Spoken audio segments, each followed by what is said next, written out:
بسم اللہ الرحمن الرحیم یا ایہا الذین آمنوا کتب علیکم الصیام کما کتب علی الذین من قبلکم لعلکم تتقون۔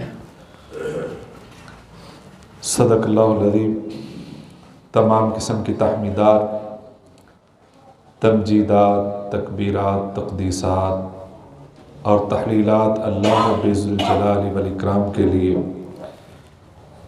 بے شمار لا تعداد ان گنت بے حد و حساب درود و سلام سرور کائنات امام الانبیاء احمد مجتبیٰ حضرت محمد الرسول اللہ صلی اللہ علیہ وسلم کی ذات مقدسہ مطہرہ پر بے شمار رحمت نازل ہوں اہل بیت پر، صحابہ کرام پر، تابعین نظام پر، اولیاء کرام پر اور ائمہ کرام پر۔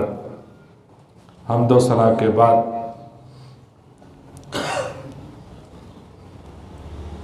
آیت مبارکہ سے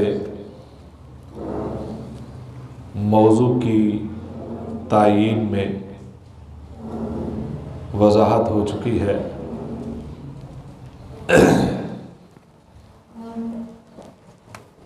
رمضان المبارک کی آمد ہے۔ اللہ کریم ہم سب کو نصیب فرمائے، کما حق ہو اس سے فائدہ اٹھانے کی بھی توفیق عطا فرمائے۔ یقیناً یہ سعادتیں، یہ برکتیں، یہ رحمتیں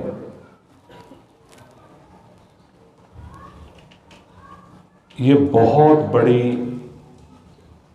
اللہ کی نعمت اور سعادت ہے۔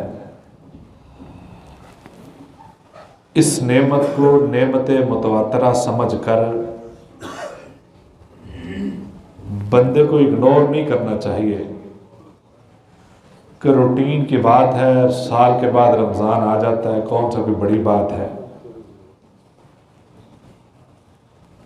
لیکن یہ آتا تو ہے سال کے بعد، اللہ کا یہ سسٹم ہے،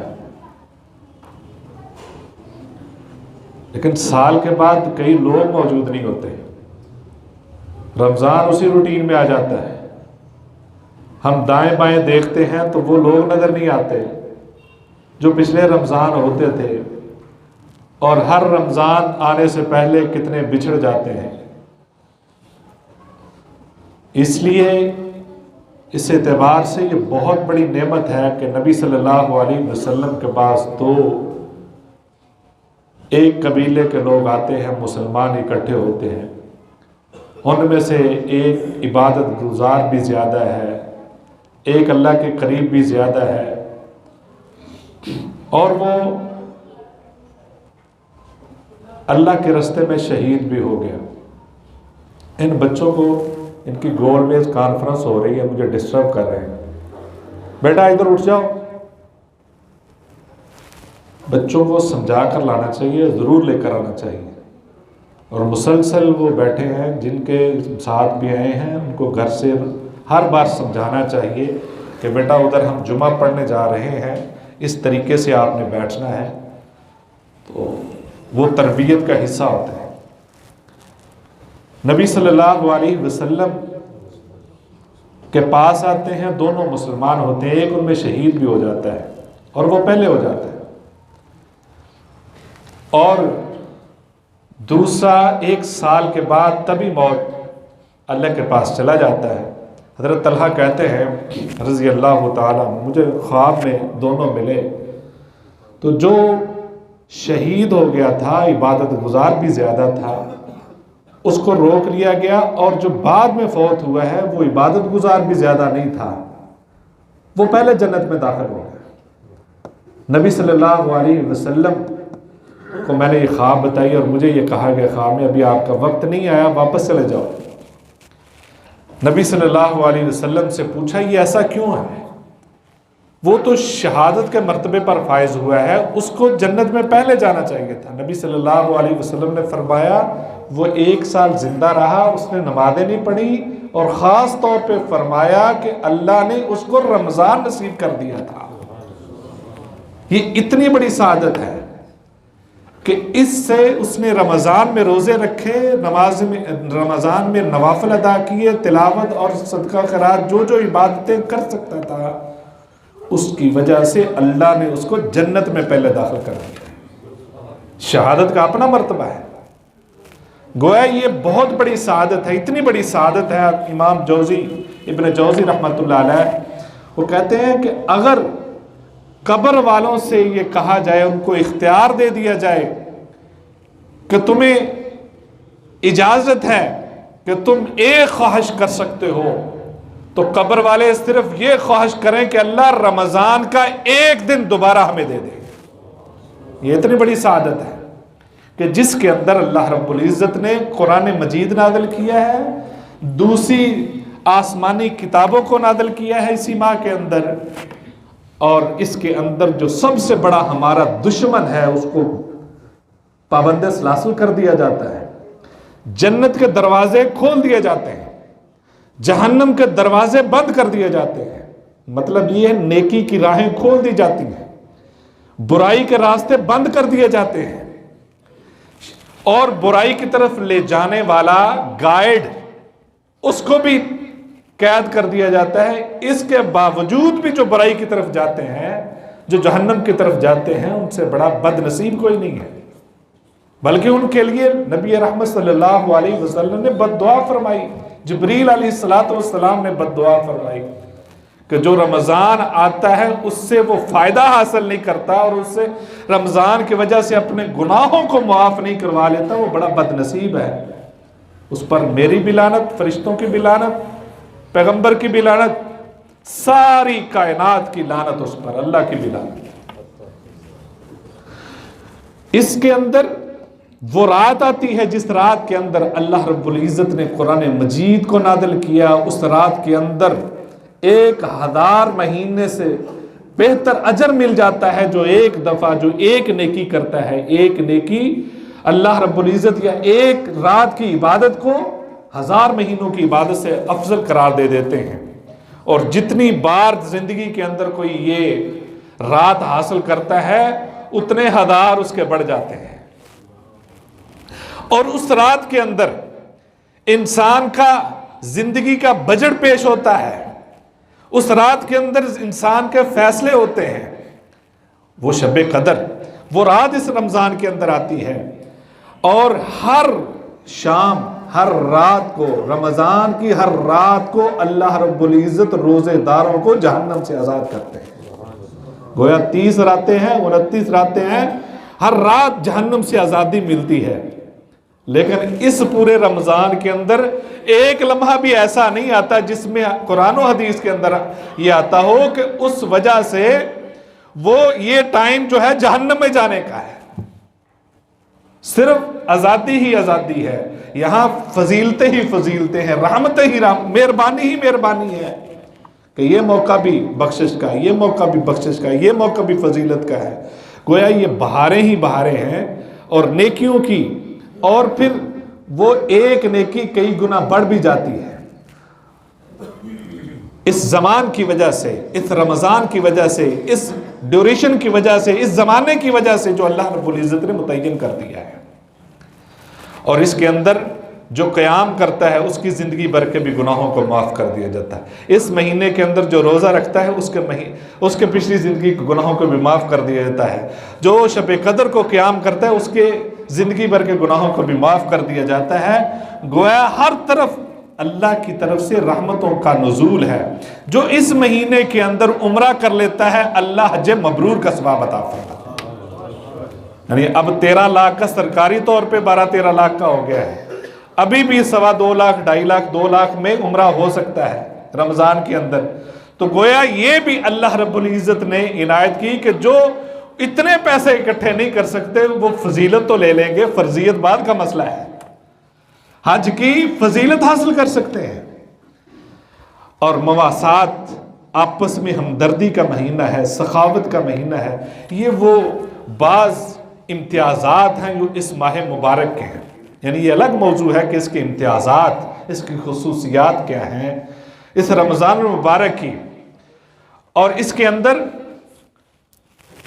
اس رمضان سے برکتیں حاصل کرنے کے لیے، اس رمضان کا اپنے اوپر رنگ چڑھانے کے لیے، اس رمضان کی نشانیاں اپنے اوپر ان نشانیوں کا ظہور دیکھنے کے لیے ہمیں کچھ کرنا پڑے گا، نہیں تو رمضان آئے گا گزر جائے گا، جس طرح شوال گزرتا ہے، محرم گزرتا ہے، رجب گزرتا ہے، یہ بھی گزر جائے گا۔ لیکن یہ ہے کہ اس رمضان سے فائدہ کیسے حاصل کرنا ہے، ہم کیا کر سکتے ہیں۔ بنیادی طور پہ چند ایک باتیں جو بے ترتیب سی ہیں، لیکن میں صرف توجہ دلانا چاہتا ہوں، وہ یہ ہے کہ یہ دیواریں، گھر کی دیواریں خراب ہو جائیں، کسی بلڈنگ کی دیواریں اس کا پینٹ خراب ہو جائے، اس کے چپڑیاں نکل آئیں، آپ اس کے اوپر ویسے ہی رنگ شروع کر دیں، وہ رنگ نہیں رہے گا۔ اس کے لیے کیا کرتے ہیں، اس کو پہلے صاف کرتے ہیں، نیلے دھیلے کے ساتھ اس کو کیا کیا جاتا ہے، صاف کیا جاتا ہے۔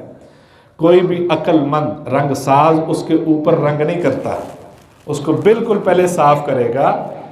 اس کا رزلٹ اچھا تب آئے گا کہ وہ بالکل صاف ہو، پھر پینٹ کیا جائے، پہلا اتارا جائے، جو خراب ہو چکا ہے اس کو اتارا جائے۔ کسان اپنے کھیت کے اندر تیاری کرتا ہے، وہ کھیت کی وہ جو اس کو نرم کرتا ہے، وہ اپنے کھیت کھلیان کو ہل کے ساتھ، وہ دوسرے آلات کے ساتھ اس کو نرم کرتا ہے، اس کے اندر کھیتی بونی ہے۔ وہ سخت زمین کے اوپر ایسے بیج نہیں پھینک دیتا، اور نہ پھر اس سے وہ فصل اگتی ہے۔ ایک مناسب طریقہ ہوتا ہے، اس طریقے کے بعد اس میں فصل اگتی ہے۔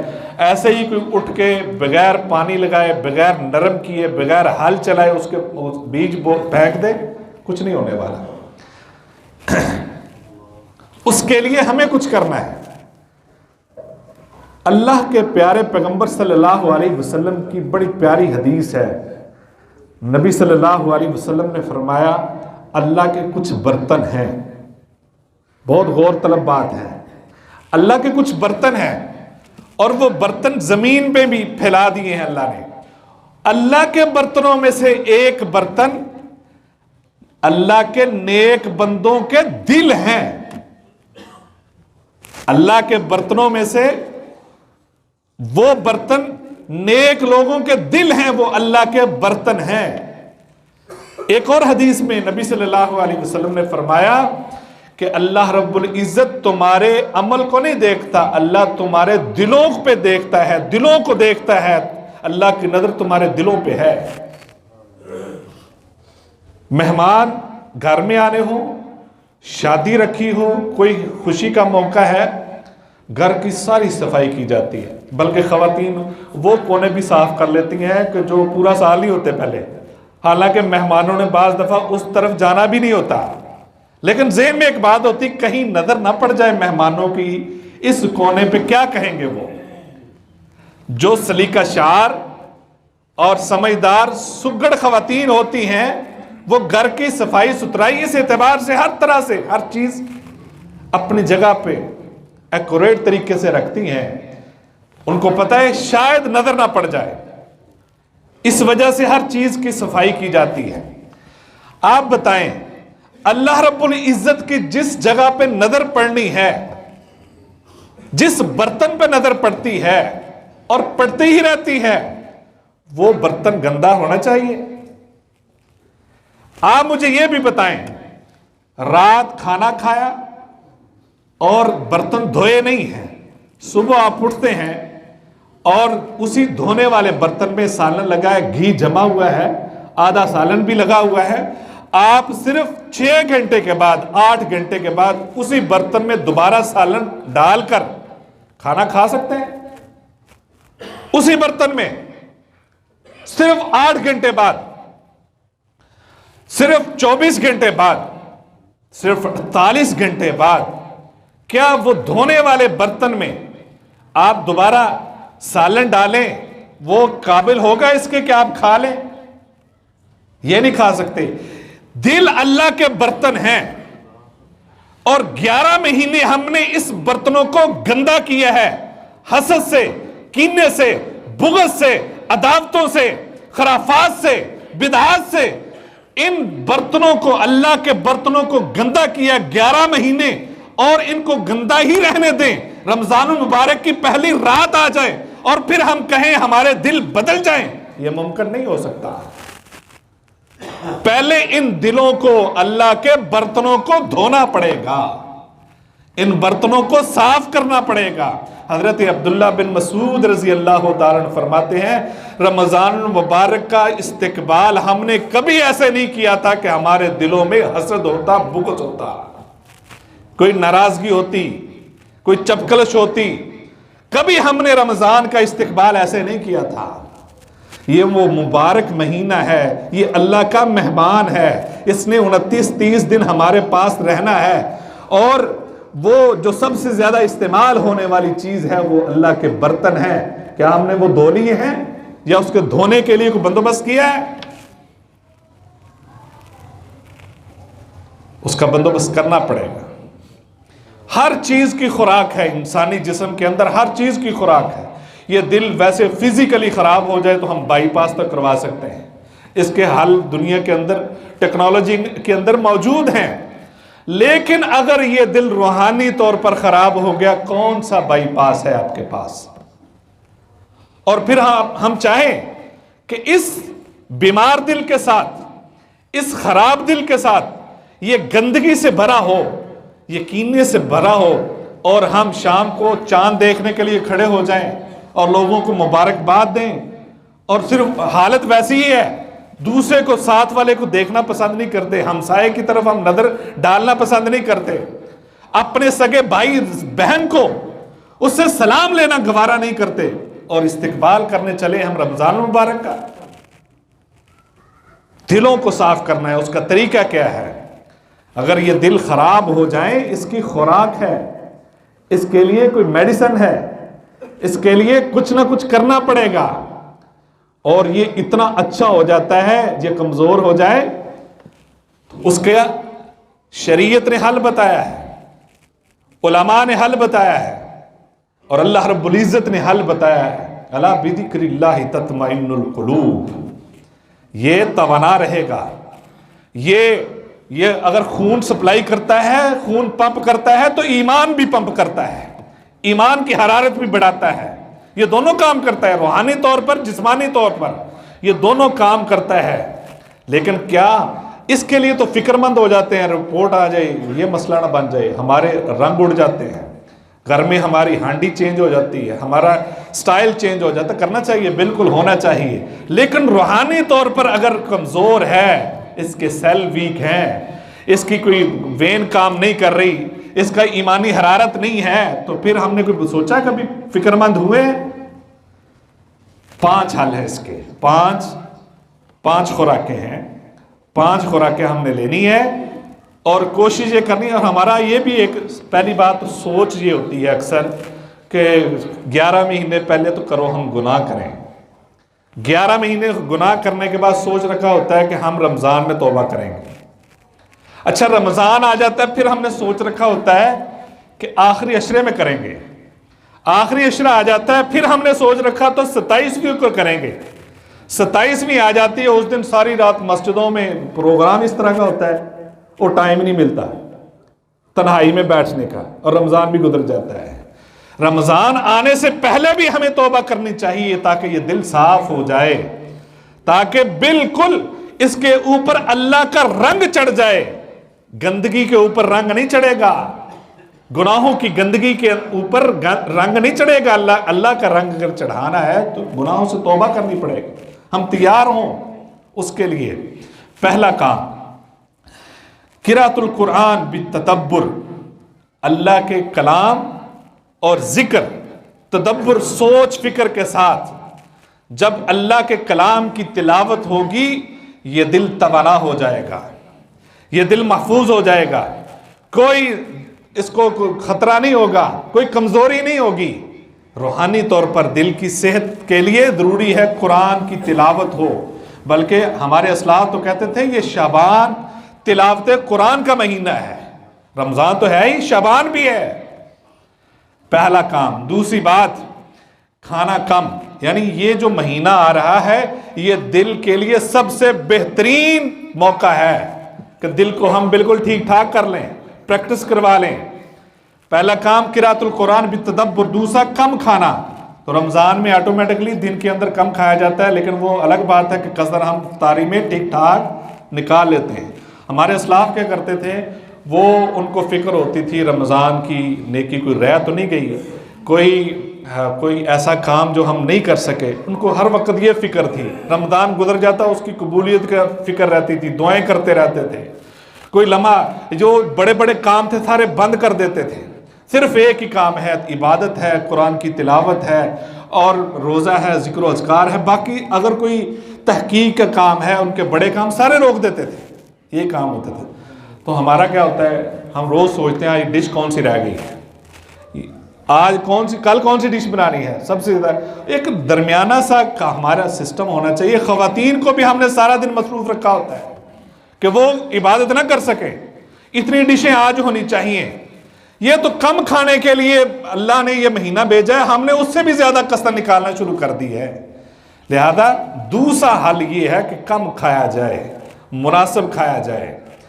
اور اسی لیے تو وہ آپ کو پتہ ہے طالوت کی قوم، اس کو اللہ نے اجازت دی 2-3 چلو جو ہے نا گھونٹ بھر لیں آپ، جی بھر کے پانی نہیں پینا، جی بھر کے پانی پی لیا تو لڑ نہیں سکیں گے۔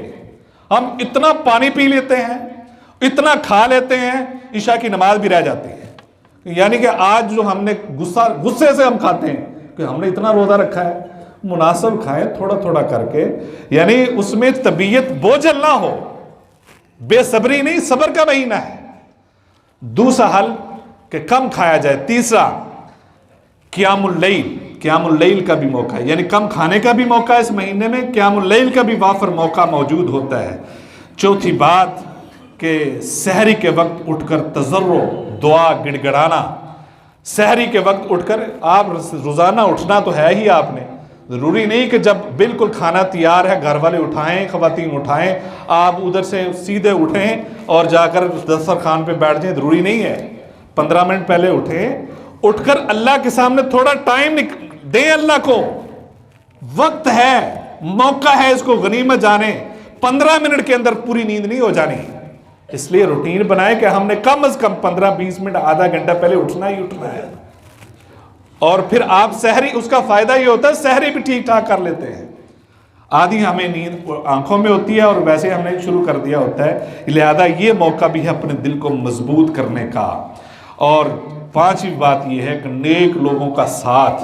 کتنے ہمارے اسلاف ہیں وہ کہتے ہیں کہ ہم نیک لوگوں کے پاس بیٹھے ہیں، اللہ نے ہماری زندگی کی طرز ہی بدل دی تھی۔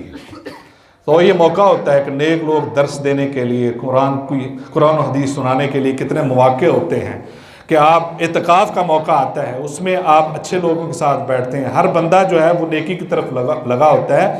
تو گویا یہ موقع ہے کہ اس سے ہم فائدہ اٹھائیں۔ تو یہ رمضان، اور حدیث میں آتا ہے نبی صلی اللہ علیہ وسلم نے فرمایا کہ نعمتان مغبون، 2 نعمتیں ایسی ہیں فیہما کثیر من الناس، اس میں بہت زیادہ لوگ جو ہیں وہ پھنس جاتے ہیں اور اس میں غفلت کا شکار ہو جاتے ہیں۔ اس میں الصحت والفراغ، صحت، تندرستی اور فراغت، اس سے فائدہ نہیں اٹھاتے۔ اور فراغت تو ہماری ساری کی ساری جو ہے نا وہ تو میڈیا کی نظر ہے، اور میڈیا کی نظر جب فراغت ہوتی ہے تو صحت آٹومیٹکلی خراب ہو جاتی ہے، یعنی صحت بھی گئی، فراغت بھی گئی، دونوں چیزیں ساتھ ہی اکٹھی چلی جاتی ہیں۔ تو یہ موقع ہے، یہ ایک موقع ہے جو میں نے حدیث شروع میں بیان کی 2 آدمیوں والی، کہ اتنا قیمتی موقع ہے کہ صحت بھی ہو اور فراغت بھی ہو تو رمضان کا روزہ بھی نہیں چھوڑنا اور عبادت بھی نہیں چھوڑنی، اس کے لیے بھرپور ہمیں تیاری کرنی ہوگی۔